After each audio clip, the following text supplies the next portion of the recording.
시작해 보겠습니다. 오늘은 하나님을 아는 지식 세 번째 시간이고, 특별히 이번 주랑 다음 주는 구속사에 대해서 나눌 거예요. 그래서 창세기 3장 15절을 같이 읽어봅시다. 위에 읽어있죠? 같이 읽어볼게요. 시작. 내가 너로 여자와 원수가 되게 하고 내 후손도 여자의 후손과 원수가 되게 하리니 여자의 후손은 네 머리를 상하게 할 것이요 너는 그의 발꿈치를 상하게 할 것이니라 하시고. 아멘. 특별히 성경은 그 구약 성경과 신약 성경으로 분류가 되잖아요. 근데 구약 성경은 예수님, 특별히 오실 예수님에 대한 이제 약속의 말씀들이고, 신약 성경은 예수님이 이 땅에 오셨기 때문에 그 오신 예수님에 대한 어떤 그 약속의 말씀들에 대해서 분류를 하는데, 특별히 예수님이 모든 성경의 말씀이 자신에 대해서 증언하고 있다고 말씀하셨어요. 누가복음 24장 27절에 이에 모세와 모든 선지자의 글로 시작하여 모든 성경에 쓴 바 자기에 관한 것을 자세히 설명하시니라 나와 있는데, 여기 보면 모세는 그 어떤 실존 인물 모세가 의미하는 게 아니라 모세가 쓴 5가지 책, 창세기, 출애굽기, 레위기, 민수기, 신명기 5가지 책을 의미해요. 그러면 모든 선지자의 글은 무엇이냐? 이사야, 예레미야 같은 이제 선지서를, 구약의 선지서를 말하는 거죠. 그래서 이 모세오경과 모든 그 구약의 성경들, 그 신약의 성경들, 모든 성경에 쓴 바 자기 예수님에 관한 것을 자세히 설명하신대요. 그래서 예수님은 모든 성경의 말씀이 자신에 대해 증언하였다고 말씀하셨는데, 특별히 그 성경의 모든 책마다 그 책을 열 수 있는 이제 열쇠 절, 키절이 있어요. 근데 창세기 3장 15절은 성경 전체를 열 수 있는 키가 되는 구절인데, 특별히 창세기 3장 15절에는 교회와 예수님에 대한 예언, 사탄을 이기실 예수님에 대한 예언이 담겨져 있는데, 우리가 천천히 살펴보면 아까 창세기 3장 15절에 그 여자의 후손은 네 머리를 상하게 할 것이다 라고 얘기했잖아요. 근데 이 여자의 후손은 예수님을 의미해요. 예수님이 신약 시대 때 등장하셔서 네 머리, 사탄의 머리를 상하게 할 것이다, 사탄을 패배하게 할 것이다, 예수님이 승리하신다라는 어떤 예언을 담고 있는 건데, 그러면 창세기 3장 15절의 여자는 뭐냐? 이 여자는 성별을 얘기하는 게 아니라 구약의 교회를 의미해요. 특별히 그 마태복음이나 구약의 족보를 보면 구약의 아브라함부터 시작해서 누구누구 가서 예수님까지 그 족보가 가는 게 있잖아요. 이 족보에 등장하는 구약의 사람들을 바로 여자라고 불러요. 여자. 그래서 여자는 구약의 교회를 의미하고 오실 예수님의 직계 조상들을 의미하는데, 밑에 제가 그 얘기를 한 거죠. 그 구약 성경 읽다가 만나는 많은 족보들은 대부분 이 의미의 여자들의 족보인 거예요. 창세기 5장에 보면 아담, 셋, 에노스, 케난, 말, 할레, 야렛, 에녹, 무드셀라, 라멕, 노아로 이루어진 족보가 여자의 족보인 거죠. 그리고 마태복음 1장에 보면 아브라함부터 예수님께 이르기까지 나오는 모든 족보들이 다 이 여자의 족보를 이야기하고 있는 거예요. 세 번째로는 머리라는 단어 우리가 살펴볼 텐데, 특별히 하나님께서 사단에게 그 오실 예수님의 통로로 쓰였던 구약의 이제 성도들인 여자와 원수가 되게 하셨다라고 했어요. 그러니까 3장 15절에 보면 네 후손도 내가 너로 여자와 원수가 되게 하겠다. 그래서 하나님이 사탄으로 그 예수님의 그 조상들인 여자와 원수가 되게 하겠다 말씀하셨는데, 이건 이런 말이에요. 우리가 드라마를 보면 어떤 그 막장 드라마 이런 거를 보면 어떤 중요한 인물이 태어나요. 그리고 이 중요한 인물과 연결되는 선한 세력이 있고, 그리고 이 아이와 아이를 어떻게 망하게 하려는 악한 세력이 등장하는데, 마치 성경이 그 드라마가 더 재밌는 거예요. 그래서 그 아이가 태어나서 자라서 이제 이 성장하는데 이 선한 세력은 그거를 도와주고 악한 세력은 이 아이를 없애버리려는 그런 개념인 거예요. 근데 그 드라마에서 비유해보면 주인공이 예수님이신 거고, 그 예수님이 태어나게 하고 이제 자라나게 하는 어떤 그 그룹들이 선한 세력이 여자를 의미하는 거고, 그 악한 세력의 대장이 사탄을 의미하는 거죠. 그런 좀 개념이에요. 그런데 여자가 그 살아서 계속해서 자손을 낳으면 끝에 여자의 후손인 예수님이 오실 텐데, 이 여자의 후손인 예수님이 오시면 사단의 머리를 상하게 하는, 사탄이 패배하게 된다라는 말씀이에요. 그래서 성경에서 머리는 권세를 상징하는데, 창세기 3장 15절 말씀은 여자의 후손인 예수님이 오시면 사단의 권세를 깨트리실 것을 말씀하죠. 어디서 깨트렸을까요? 십자가와 부활을 깨트리시는 거예요. 예수님. 그래서 이 한 절의 말씀이 성경 전체를 여는 키가 돼서 구약 성경 전체가 풀어지게 되는데, 이 말씀으로 보면 구약 성경의 내용은 사단은 여자가 끊어지게 할 것이지만 하나님은 여자를 보존하실 것을 말씀하고 있어요. 왜냐하면 그 여자들이 계속 보존이 돼야 결국은 예수님이 나타나기 때문이죠. 자, 그러면 최초의 여자들이 누가 있냐 한번 살펴보도록 할게요. 첫 번째는 당연히 아담이죠. 아담. 구속사적인 관점. 구속사가 뭐냐면 성경 전체를 통틀어서 예수님에 대해서 어떻게 말씀하고 있는가 다루는 게 구속사예요. 구속사적인 관점에서 최초의 여자는 아담인데, 아담은 죄를 세상에 불러들인 장본인이기도 하지만 동시에 은혜로 오실 예수님의 통로인 최초의 여자죠. 두 번째는 아벨이에요. 아벨. 아벨과 가인 기억하죠? 아벨과 가인. 그래서 둘이 형제인데 가인이 아벨을 죽이죠, 나중에. 그래서 아담이 창세기 4장에서 최초의 여자 아담이 두 아들 낳는데 형의 이름은 가인이고 동생 이름은 아벨인 거예요. 근데 가인은 여자가 아닌 자의 대표고 아벨은 여자의 대표로 기록하고 있어요. 성경에 보면 하나님은 가인, 형의 예배는 받지 않고 동생이 아벨의 예배를 받으시죠. 근데 이유가 뭘까요? 이유가 히브리서 11장 4절에 친절히 적혀 있어요. 같이 읽어볼게요. 시작. 믿음으로 아벨은 가인보다 더 나은 제사를 하나님께 드림으로 이로운 자라 말씀하시는 증거를 얻었으니 하나님이 그 예물에 대하여 증언하십니다. 아멘.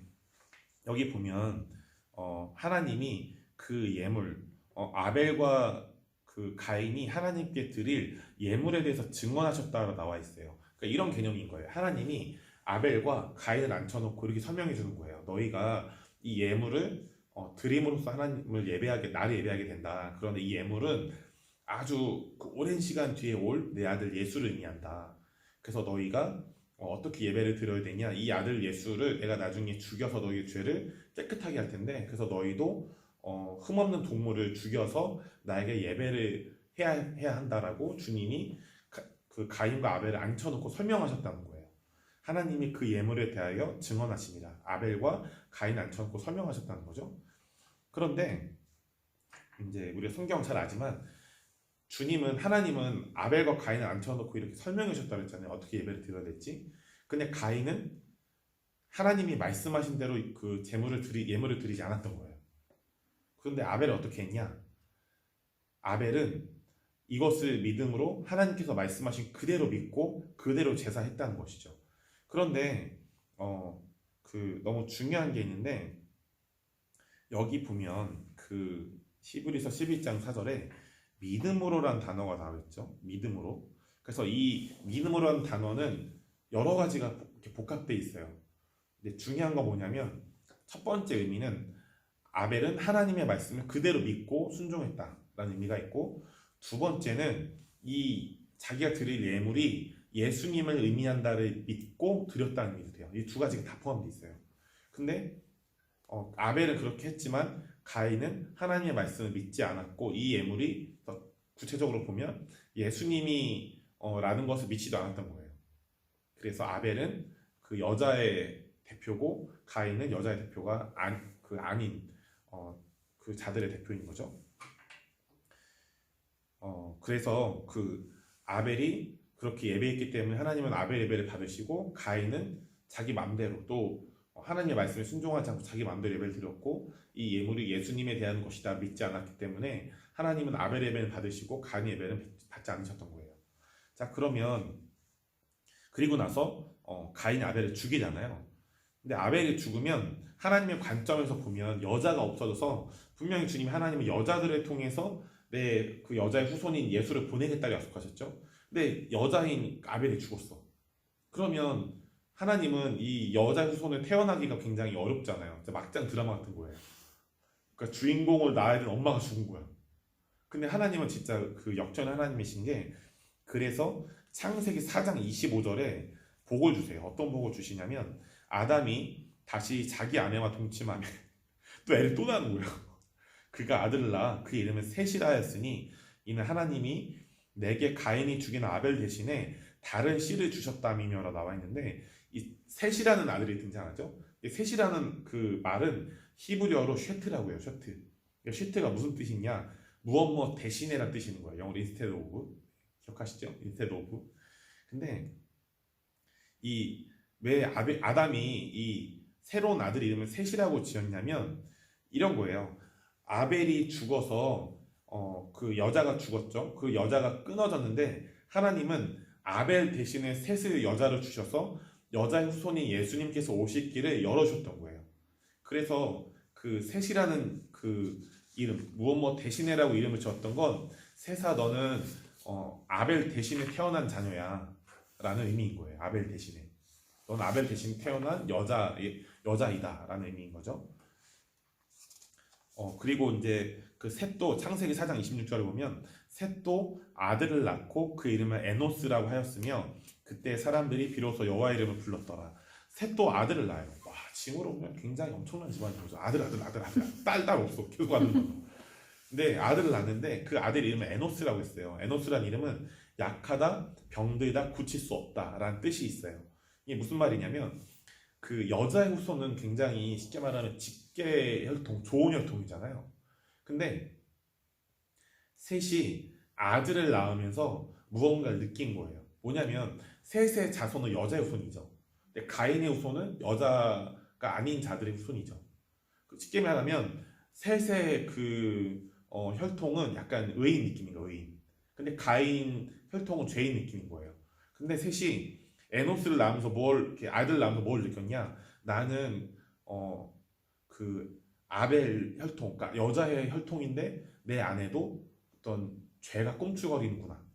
를 깨달은 거예요. 그래서 우리 진짜 주님 없이는 살 수가 없다. 그래서 주님이 없으면 우리는 약하고 병들고 고쳐질 수 없는 그런 어떤 절망적인 존재들이라는 깨닫고 그 아들 이름 에노스라고 지은 거예요. 그러면 그 뒤에 그때 사람들이 비로소 여호와 이름을 불렀더라는 건 뭐냐면 이제 무슨 의미인지 알겠죠? 우리가 주님이 없으면 절망적인 존재이기 때문에 존재다라는 걸 에노스를 나오면서 깨달은 거예요. 셋이. 그 셋이 사람들을 모아서 하나님께 기도했다는 거예요. 하나님, 우리가 하나님 없으면 절망적으로 살 수밖에 없는 존재들입니다. 라고 우리가 그 사람들이 셋과 사람들이 모여서 기도했다는 것이죠. 특별히 사람들이 여호와 이름을 불렀다고 했어요. 여호와는 언약에 신실하신 하나님이라는 뜻이 있어요. 여호와 이름을 부르면서 특별히 하나님의 언약의 성취를 위해서 기도하고 예배하기도 한 거예요. 왜냐하면 그냥 자신의 필요를 위해서 기도한 것도 있지만 결국은 이 구속사는 뭘 의미하냐면 언약을 의미해요. 언약. 계속 여자들이 계속 등장하고 여자들을 통해 결국 여자의 후손 예수님이 나타나실 것이다라는 언약이 계속 이 중요한 이 구속사의 키워드인데 그 언약의 성취를 위해서 사람들이 기도한 것이죠. 하나님의 언약은 여자를 남겨서 여자의 후손을 보내주시겠다는 약속인 거예요. 자, 그러면 이제 넘어가서 두 족보와 대표자를 살펴볼 텐데 창세기 4장과 5장에는 두 개의 족보가 나와요. 창세기 4장에는 하나님을 떠난 가인 자손들의 족보가 나오고 창세기 5장에는 여자의 족보가 나오는데 근데 재밌는 건 뭐냐면 이 4장과 5장에 나오는 두 족보에는 다른 사람들의 이름은 되게 대충 기록했어요. 막 넘어가 했는데 7대 손들 첫째, 둘째, 셋째 해서 7번째 때 그 자손들은 삶에 기록돼 있어요. 그래서 밑에 말씀을 같이 읽어볼게요. 두 말씀을 창세기 4장 5장 말씀을 읽을게요. 시작. 라멕이 두 아내를 맞이하였으니 하나의 이름은 아다요 하나의 이름은 실라였더라. 아다는 야발을 낳았으니 그는 장막에 거주하며 가축을 치는 자의 조상이 되었고 그의 아우의 이름은 유발이니 그는 수금과 퉁소를 잡는 모든 자의 조상이 되었으며 실라는 두발가인을 낳았으니 그는 구리와 쇠로 여러 가지 기구를 만드는 자요 두발가인의 누이는 나아마였더라. 라멕이 아내들에게 이르되 아다와 실라여 내 목소리를 들으라. 라멕이 아내들이여 내 말을 들으라. 나의 상처로 말미암아 내가 사람을 죽였고 나의 상함으로 말미암아 소년을 죽였도다. 가인을 위하여는 벌이 7배일진데 라멕을 위하여는 벌이 77배이리로다 하였더라. 아멘. 밑에 계속 읽을게요. 에녹은 시작. 에녹은 65세에 무두셀라를 낳았고 무두셀라를 낳은 후 300년을 하나님과 동행하며 그를 낳았으며 그는 365세를 살았더라. 에녹이 하나님과 동행하더니 하나님이 그를 데려가심으로 세상 있지 아니하였더라 라고 나와 있어요. 재미있는 건 성경에서 7은 완전수이면서 대표적인 숫자예요. 그래서 그 다른 사람들 이름은 대충 넘어가는데 7대손 내 삶을 기록한 것은 이 두 족보의 사람들을 대표해서 기록한 건데, 하나님을 떠난 가인 자손들의 삶을 그들의 7대손인 라멕을 통해서 대표적으로 보여주고, 또 여자들 그 가문인 셋의 자손도 7대손인 에녹을 통해서 보여주고 있는 거예요. 그래서 라멕과 에녹을 대표적으로 두 가문의 대표자로 딱 보여주고, 하나님을 떠난 자의 삶이 이렇다. 그리고 여자의 삶은 이런 삶이다라고 대표적으로 딱 비교해서 보여주는 거예요. 그러면 라멕을 통해서 하나님을 떠난 자들의 삶이 어떤지 봅시다. 첫 번째는 일부 다처였어요. 아담과 하와가 그 결혼했을 때 남편이 한 명이었고 아내가 여러 명이었나요? 아니었죠. 한 명이 남편과 한 명이 아내. 일부 일처죠. 그래서 옛날이 아니지. 옛날이 맞구나. 터키를 갈 때 어떤 얘기를 들었냐면, 그 극단적인 무슬림들이 이제 자신들의 대위를 위해서 폭탄 메고 막 해서 그 자살하는 게 있잖아요. 자살을 왜 하는 줄 알아요? 자살을 하면 자기가 이제 쉽게 말하면 우리를 의미하면 천국에 간다는 거예요. 하늘에 간다는 거예요. 하늘에 가면 거기서 이제 알라죠, 알라가 너 그 폭탄 메고 한 거 나를 위해서 잘했다라고 해서 많은 여자들을 준대요. 결국은 일부 다처를 위해서 죽는 거야. 근데 여기 보면 일부 다처가 죄잖아요, 그럼 결국은. 근데 여기 보면 라멕이 아내들에게 이르되, 아내들이라고 했던 건 복수죠. 여러 명이라는 거예요. 그럼 라멕은 여러 명의 아내들을 함께 했다는 것인데, 그 아내들 중에 이름이 두 명 나와요. 아다와 실라의 내 목소리를 들으라. 라멕의 아내들이여 내 말을 들으라. 라멕을 일부 다처를 행했다는 것이죠. 두 번째, 폭력과 살인이에요. 나의 상처로 말미암아 내가 사람을 죽였고 나의 상함으로 말미암아 소년을 죽였도다.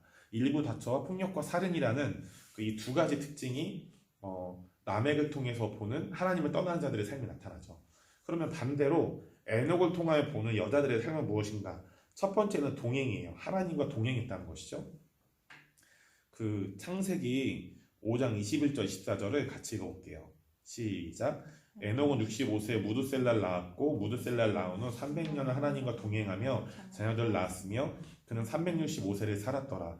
에녹이 하나님과 동행하더니 하나님이 그를 데려가심으로 세상에 있지 아니하였더라. 여기 보면 에녹은 65세에 무드셀라를 낳았죠. 그 무드셀라를 낳은 후에 300년 하나님과 동행했는데, 동행했다는 건 히브리어로 할라크, 이건 같이 걷는다는 뜻이에요. 하나님과 함께 동행한다는 건 하나님과 함께 걷는 것이죠. 근데 밑에 아모스서 3장 3절 말씀이 있어요. 같이 읽어볼게요. 시작. 두 사람이 뜻이 같지 않은데 어찌 동행하겠으며. 이 말은 뭐냐면, 에녹이 하나님과 동행했다고 분명히 나왔잖아요, 성경에는. 근데 에녹이 하나님과 동행했다는 건 에녹의 뜻과 하나님의 뜻이 정확히 일치했다는 거예요. 그러면 이런 거죠. 때로는 에녹의 뜻과 하나님의 뜻이 다르다면 에녹은 자신 뜻을 버리고 하나님의 뜻에 순종했다는 뜻이에요. 여기 보면 두 사람이 뜻이 같지 않은데 어찌 동행하겠으며 나와 있잖아요. 그래서 에녹이 하나님과 동행했다는 말씀은 모든 일을 자기 마음대로 하지 않고 하나님께 물어보고 하나님의 뜻에 자신의 뜻에 맞추어 뜻을 같이 했다는 것이에요. 첫 번째는 동행하는 삶이고, 두 번째는 선지자적인 삶인데, 유다서 1장 14절 15절에 보면 아담의 칠대손 에녹이 이 사람들에 대하여도 예언하여 이르되, 보라 주께서 그 수많은 거룩한 자와 함께 임하셨나니. 에녹이 그 아담의 칠대손이죠. 에녹이 어느 날 환상을 보게 돼요. 어떤 환상을 보냐면 하나님이 수많은 거룩한 자 천사들과 함께 자기에게 임하시는 거예요. 근데 어떤 것을 말씀하시냐? 15절에 이는 무사람을 심판하사 모든 경건하지 않은 자가 경건하지 않게 행한 모든 경건하지 않은 일과 또 경건하지 않은 죄인들이 주를 거슬러 한 모두 완악한 말로 말미암아 그들의 정죄를 하십니다. 어느 날 에녹이 하나님과 그 천사들이 임하시는 것을 자기 환상으로 보게 되는데, 그 환상의 목적이 뭐냐? 하나님이 그 에녹 시대에 있는 인간들을 심판하기 위해서 오신다라는 목적을 알게 되는 거예요. 그리고 그 심판이 뭘로 나타나나요? 나중에 보면 홍수예요. 그래서 노아의 홍수가 그래서 오는 거예요. 자, 좀 이따가 왜 그런 일이 있었는지 보게 될 텐데, 근데 재미있는 건 뭐냐면 그 에녹이 아까 분명히 여기 그 앞장에 보면 성경에 이렇게 나와 있죠. 65세 무드셀라를 낳았어요. 그렇죠?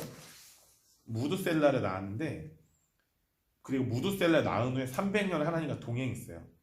자녀들을 낳았죠.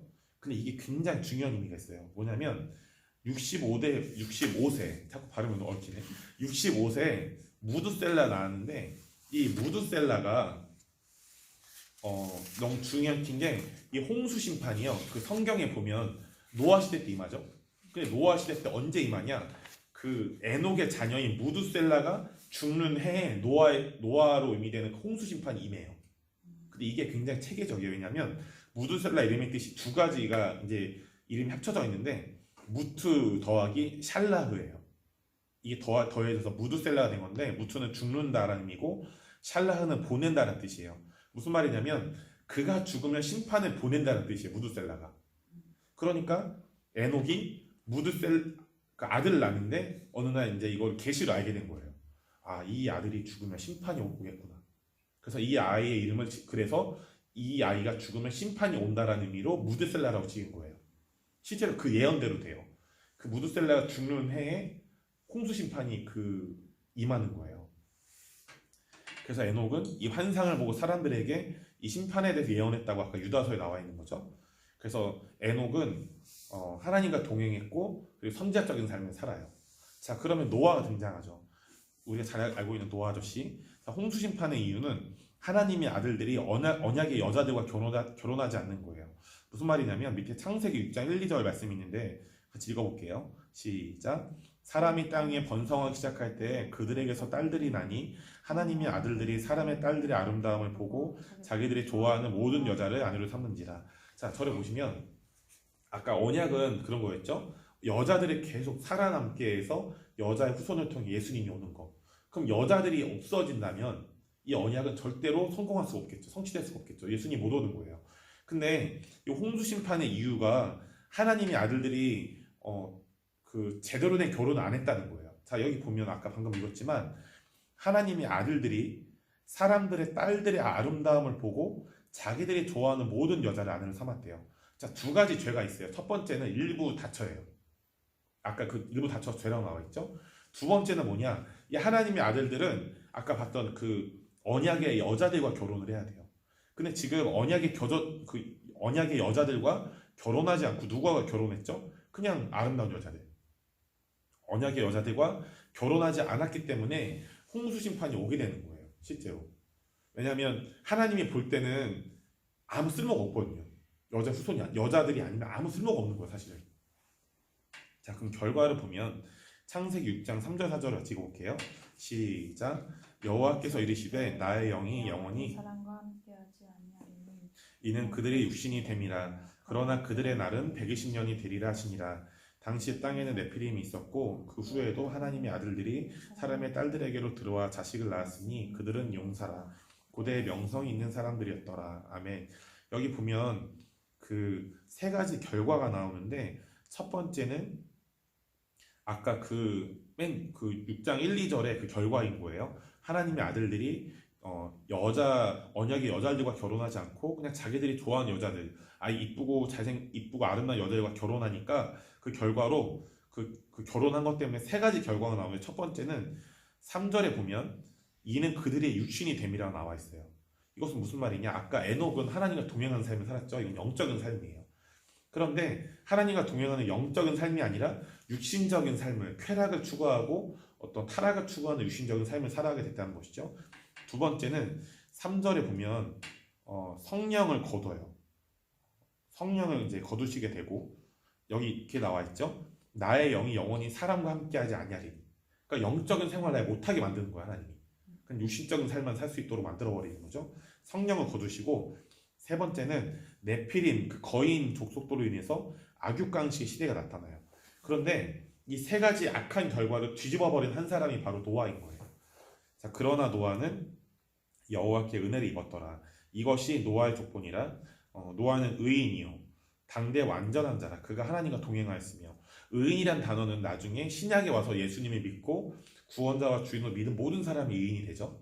그런데 여기 노아가 의인이었다는 건, 노아는 언약을 믿었다는 거예요. 그 언약이 뭐냐? 여자를 통해서 결국 여자의 후손 예수님이 나온다라는 이 언약을 믿고 예수님을 믿었기 때문에 노아가 의인이었다는 거죠.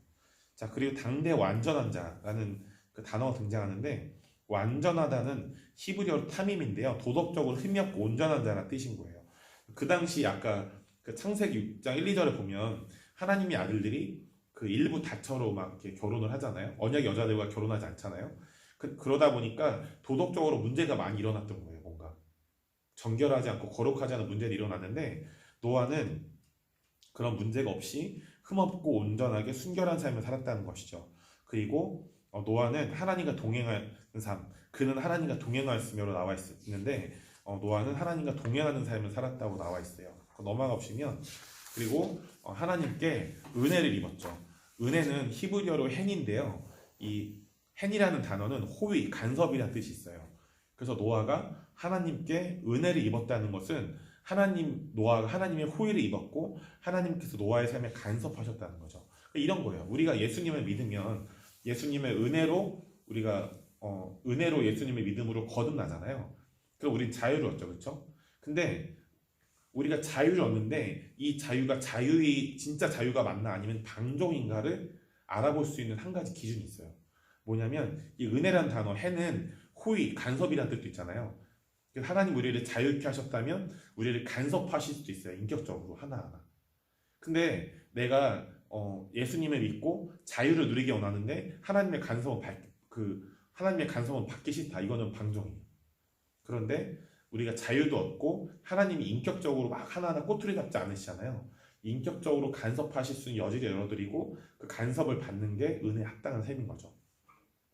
자, 그러면 방주에서 나온 노아가 어떤 것을 잘했냐 이렇게 살펴보면 창세기 8장 20절 21절 같이 읽어볼게요. 시작. 노아가 여호와께 제단을 쌓고 모든 정결한 짐승과 모든 정결한 새 중에서 제물을 취하여 번제로 제단을 드렸더니 여호와께서 그 향기를 받으시고 그 중심에 이르시되 내가 다시는 사람으로 말미암아 땅을 저주하지 아니하리니 이는 사람의 마음이 계획하는 바가 어려서부터 약함이라 내가 전에 행한 것 같이 모든 생물을 다시 멸하지 아니하리니라 나와 있어요. 노아가 잘한 게 뭐냐? 번제예요. 노아가 여호와께 제단을 쌓고 쭉 나가 보면 제물을 취하여 번제로 제단에 드렸더니라 나와 있죠. 근데 제단에 번제를 드리자마자 어떤 일이 생기냐? 21절에 여호와께서 그 향기를 받으시고 그 중심에 이르시되 내가 다시는 사람으로 땅을 저주하지 아니하겠다 라는 일이 생겨요. 번제의 결과로 저주가 끊어집니다. 구약에서 제사의 기능은 오늘날 예배의 기능인 거예요. 그런데 우리가 십자가에서 내 죄를 뒤집어 쓰고 죽으신 예수님을 믿을 때 내 죄는 십자가로 가고 주님의 의가 내게로 오는 신적 교환, 디바인 익스체인지라고 하는데 신적 교환이 일어나는 것이죠.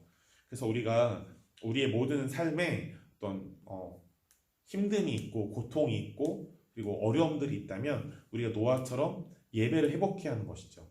그래서 우리의 삶을 예배로 드리고 우리가 시간을 정해서 짧게 주님을 말씀을 보든 기도를 하든 찬양을 듣고 잠잠히 주님 앞에 머무는 예배를 드릴 때 우리의 삶의 저주와 심판과 고통과 어려움들이 끊어진다는 것이에요.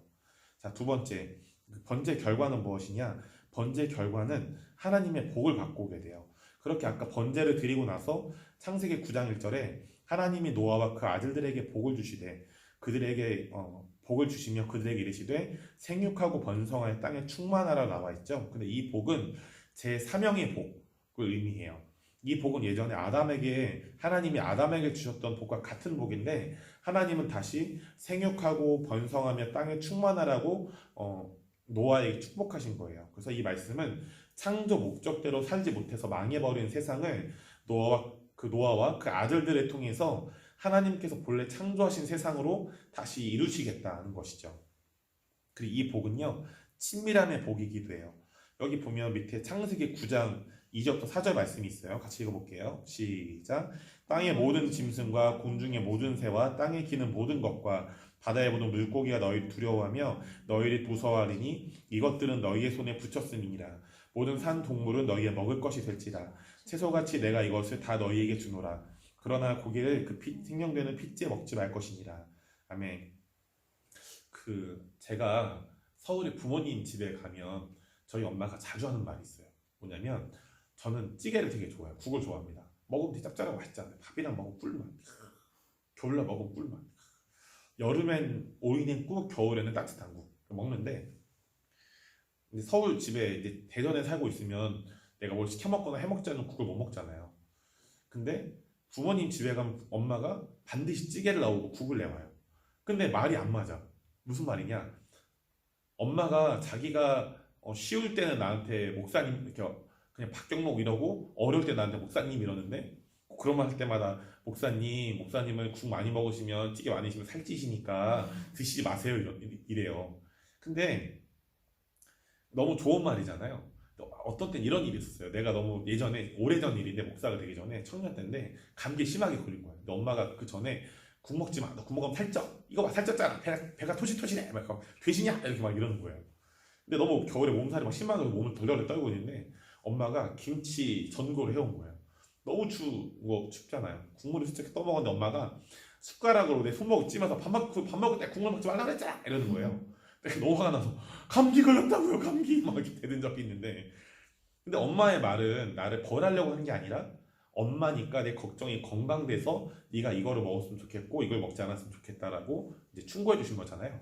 마찬가지인 거예요. 여기 보면 하나님이 3절에 모든 산동물은 너희의 먹을 것이 될 거야. 채소같이 내가 이것을 다 너에게 주었는데 근데 얘들아 봐봐 고기를 그 생명되는 핏째는 먹지 마 라고 하시는 거예요. 우리 엄마처럼 이거는 먹어도 되는데 이거는 먹지 마 라고 엄마처럼 친밀하게 다가오셔서 말씀해 주시는 거죠. 그래서 이게 친밀함의 복인 거예요. 세 번째는 평안의 복인데 그 뒤에 보면 창세기 9장 5절 6절에 보면 내가 반드시 너희의 피 곧 너희의 생명의 피를 찾으리니 짐승이면 그 짐승에게서 사람이나 사람의 형제면 그에게서 그의 생명을 찾으리라. 다른 사람의 피를 흘리면 그 사람의 피도 흘릴 것이니 이는 하나님이 자기 형상대로 사람을 지으셨음이니라 나와 있는데 이전에는 이 말씀이 나오기 전에는 살인자에 대한 언약이 없었어요. 이 말씀을 통해서 하나님이 살인자에 대한 언약을 세우심으로써 이 죽음에 대한 두려움을 평안으로 바꾸셨죠. 자 이제 넘어가 보면 근데 노아가 잘한 것만 있는 게 아니라 잘못한 것도 있어요. 자 그 성경에 보면 노아의 방주 사건이 끝나고 노아가 포도를 재배하게 돼요. 포도를 재배하면 자연스럽게 포도주를 만들겠죠. 포도주를 짭니다. 어느 날 포도주 짜가지고 노아가 그걸 많이 먹고 취한 거예요. 옷을 다 벗고 자기 집 안에서 자버려요. 근데 어느 날 그렇게 빨개 먹고 자고 있는데 노아에게 3명의 자녀가 있었어요.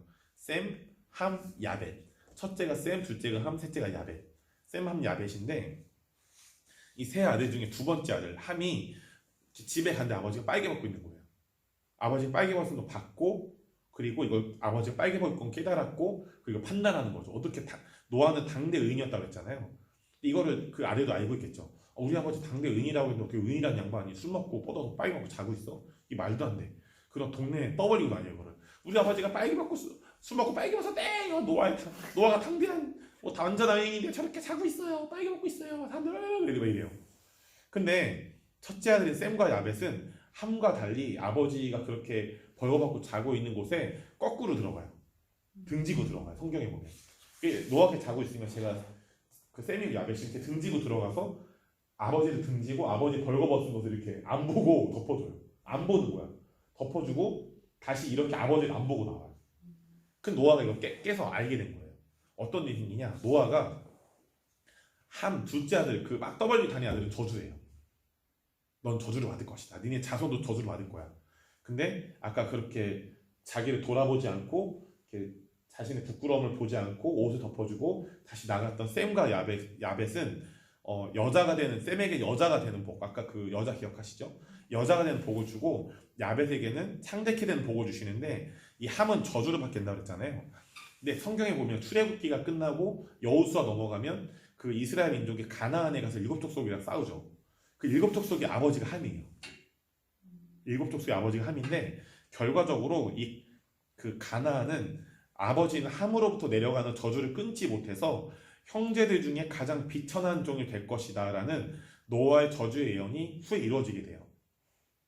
그러니까 함이 아버지가 그렇게 된 거 막 떠올리고 다녔잖아요. 근데 아버지 노아가 어떻게 저주하냐면 너도 저주받을 거고 니네 후손도 저주받을 텐데 니네 후손은 가장 비천한 종이 될 거야 라고 저주해버려요. 성경에 보면. 근데 이게 이루어집니다. 어떻게 이루어지냐? 세월이 지나서 여호수아 때 그 셈 자손이 이스라엘 백성들이 함 자손이 있는 가나안 땅에 들어갈 때 하나님이 가나안 7족속을 다 죽이라고 했죠. 근데 여호수아가 이 말씀에 순종해서 가나안 7족속을 거의 다 죽였는데 한 족속을 못 죽여요. 그게 기브온 족속, 기브온 거민이에요. 그래서 이 기브온 거민들은 100% 못 죽여요. 못 죽이는데 이 진멸되지 않은 기브온 사람들이 뭐가 되냐? 셈 자손들과 이스라엘 사람들의 종이 돼요. 실제로 가장 비천한 종이 됩니다. 아까 노아가 이렇게 예언했다고 했죠? 야, 너도 저주받을 거고 니네 자손들은 저주받을 텐데 가장 비천한 종이 될 거야. 실제로 셈 자손들과 이스라엘 사람들의 종이 돼서 노아의 예언이 성취되는 것이죠. 자, 이제 오늘 이제 설교의 마지막인데요. 그럼 셈 이후에 여자 족보가 나옵니다. 여호수아 24장 2절을 보면 이런 말씀인데 같이 읽어볼게요. 시작. 여호수아가 모든 백성에게 이르되 이스라엘의 하나님 여호와께서 이같이 말씀하시기를 옛적에 너희의 조상들 곧 아브라함의 아버지 나홀의 아버지 데라가 강 저쪽에 거주하여 다른 신들을 섬겼으나 이게 진짜 중요해요. 셈 이후에 이제 누가 등장하게 되냐? 아브라함입니다. 자, 여기 근데 아브라함의 아버지 이름이 뭐래요? 아브라함의 아버지 이름은? 그렇죠. 데라예요. 데라. 맞습니다. 아브라함의 아버지, 나홀의 아버지 데라. 근데 이 데라의 특징이 뒤에 뭐라고 나오겠죠? 다른 신들을 섬겼으나 우상신을 섬긴 거예요. 그래서 성경을 보면 아브라함이 처음에 하나님께 부르심을 받을 때 뭐라고 나오죠? 너의 본토 친척 아비집을 떠나라. 왜요? 그 아브라함의 아버지인 데라가 있었던 곳, 그 데라가 있었던 곳과 데라는 뭘 하고 있었다는 저기 보면 우상들을 섬기고 있었다는 거예요. 자, 그러면 볼게요. 얘가 아브라함이에요. 그 데라가 그 아버지인 데라가 살고 있는 곳이고 데라가 여기 있는데 하나님이 아브라함을 뚝 떼서 너의 본토 친척 아비집을 떠나라 하잖아요. 분리를 시키잖아요. 왜 분리를 시킬까요? 왜? 얘기해보세요. 왜? 그렇죠. 이 사람들은 결국 여자의 후손이 여자가 안 되는 거예요. 그런데 아브라함은 뭐라고 그랬죠? 여자인 거예요. 그래서 마태복음 1장 보면 1장 1절에 아브라함과 다윗의 족보 예수 그리스도의 족보라라고 나와 있죠.